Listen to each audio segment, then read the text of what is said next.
Assalamualaikum. Hai, Hai teman-teman, saya Indah Permatautami. nama saya Muhammad Fathan. Nama saya Dia Juniarti. Kami dari kelompok 5 mata kuliah pengembangan profesi guru dengan dosen pengampu yang terhormat Bapak Dr. Baldi Anggara MPD. Berikut pemaparan kami. Selamat menyaksikan. Oke teman-teman, tadi pada kelompok 4 sudah membahas model-model profesi etika. Nah, pada kali ini kami akan membahas kepribadian guru. Apa sih kepribadian guru itu? Kompetensi kepribadian guru adalah kemampuan individual guru dalam memberikan contoh yang baik yang dapat ditiru oleh peserta didik yang meliputi kepribadian mantap, stabil, dewasa, disiplin, arif, berwibawa, teladan bagi peserta didik, berakhlak mulia, sopan santun, bertanggung jawab, berjiwa sosial, dan juga menghormati sesama. Kepribadian guru mempunyai pengaruh langsung terhadap kebiasaan-kebiasaan belajar para siswa. Ada juga beberapa kepribadian yang dimaksud meliputi pengetahuan, keterampilan, sikap ideal, dan juga persepsi yang dimiliki guru tentang orang lain. Dapat disimpulkan, perilaku seorang guru senantiasa menjadi sorotan masyarakat, terutama para muridnya. Tidak sedikit juga mengagumi gurunya bukan karena kepintaran, tapi juga karena sikapnya yang baik, ramah, adil, dan jujur. Hal ini dapat dilakukan oleh seorang guru agar menjadi teladan yang baik dengan selalu mengkoreksi kekurangan diri, memperbaiki, karena tidak mungkin guru akan menjadi teladan yang baik kalau punya banyak kekurangan. Tidak mungkin juga guru dapat menundukkan kekurangan-kekurangan itu, sedangkan dirinya cenderung kepada akhlak yang tercela. Lanjut nih, teman-teman. Pada pembahasan yang sudah dijelaskan oleh rekan saya tadi, apakah sudah sangat paham bukan? Nah, sekarang apakah kalian tahu bagaimana sih kepribadian dan sikap seorang guru itu sendiri, baik terhadap muridnya maupun masyarakat sekitar? Oke, langsung saja saya jelasin. Kepribadian dan sikap seorang guru. Adapun di antara kepribadian dan sikap profesional bagi seorang guru terhadap segala aspek adalah sebagai berikut. Yang pertama yakni kepribadian dan sikap terhadap peraturan perundang-undangan. Yang kedua yakni kepribadian dan sikap terhadap organisasi profesi.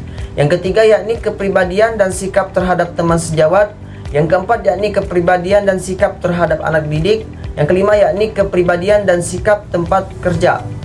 Jadi untuk menjadi seorang guru, selain bisa memberikan ilmu kepada anak didik, tetapi juga harus bisa menjadi karakter yang luas dalam segala hal, seperti kepribadian yang baik terhadap anak didik maupun sesama rekan kerja yang lain. Mampu menciptakan dan menjaga suasana agar tetap baik.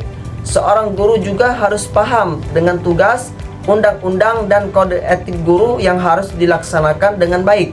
Karena seperti pembahasan di atas, guru itu jadi pedoman sekaligus ditiru.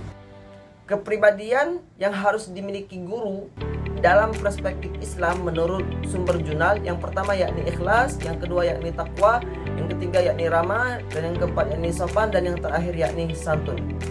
Apakah sudah bisa dimengerti teman-teman? Jika sudah, kita lanjut pembahasan materi selanjutnya yang akan disampaikan oleh rekan saya. Kepadanya dipersilahkan. Baik, terima kasih Farhan. Oke teman-teman, saya akan melanjutkan materi yang ketiga pada pembahasan kali ini, yakni mengenai kepribadian yang harus dimiliki guru. Adapun kepribadian yang harus dimiliki oleh seorang guru dalam proses belajar mengajar yang dikutip dari jurnal Kasimio Harta dan Abdurrahman Syah yang berjudul Metodologi Berbasis Active Learning. Kepribadian yang harus dimiliki oleh seorang guru di dalam jurnal tersebut ada yang pertama, kemantapan integritas pribadi. Seorang guru itu dapat dituntut bekerja secara teratur atau profesional. Lalu integritas di sini sendiri itu artinya bertindak secara konsisten, teman-teman. Maka jika kita sebagai guru hendak menyuruh siswa kita melakukan sesuatu, kita harus terlebih dahulu melakukannya atau menerapkannya, sehingga kita dapat dikatakan sebagai guru yang profesional dan juga kita bisa tidak dianggap sebagai omongan belaka. Lalu yang kedua ada peka terhadap perubahan dan pembaharuan. Ini dimaksudkan agar apa? Ya, agar yang dilakukan sekolah itu tetap konsisten dengan kebutuhan zaman. Untuk itulah, kemampuan penelitian merupakan karakteristik yang harus dikuasai oleh seorang guru walaupun dalam bentuk yang sederhana. Sebagai contoh nih, seperti yang kita lihat sekarang dalam kehidupan masyarakat, banyak hal-hal yang baru yang tidak terjadi pada zaman sebelumnya atau zaman Nabi, sehingga tuh Nabi tidak menjelaskan masalah hukumnya.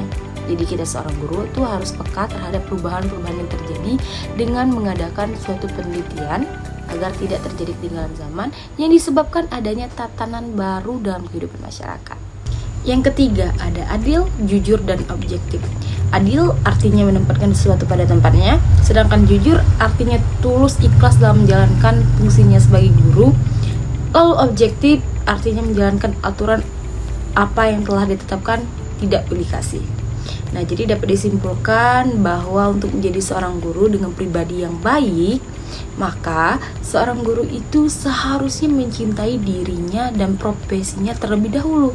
Jadi ketika seorang sudah menikmati dengan apa yang dikerjakannya, maka secara otomatis ia akan melakukan yang terbaik untuk lingkungan dan peserta didik.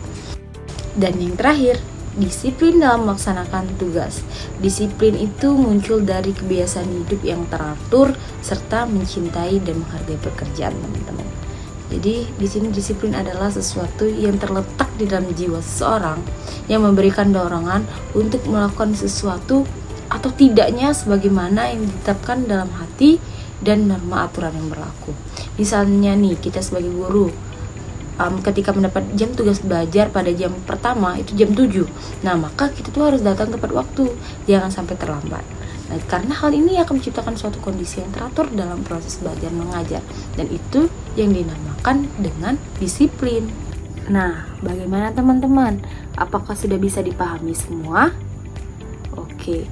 Dan mungkin ini aja ya teman-teman presentasi dari kami, materi yang kami berikan. Semoga bermanfaat. Apabila ada salah kata kami mohon maaf, kepada Allah kami mohon ampun. Kami akhiri. Wassalamualaikum warahmatullahi wabarakatuh.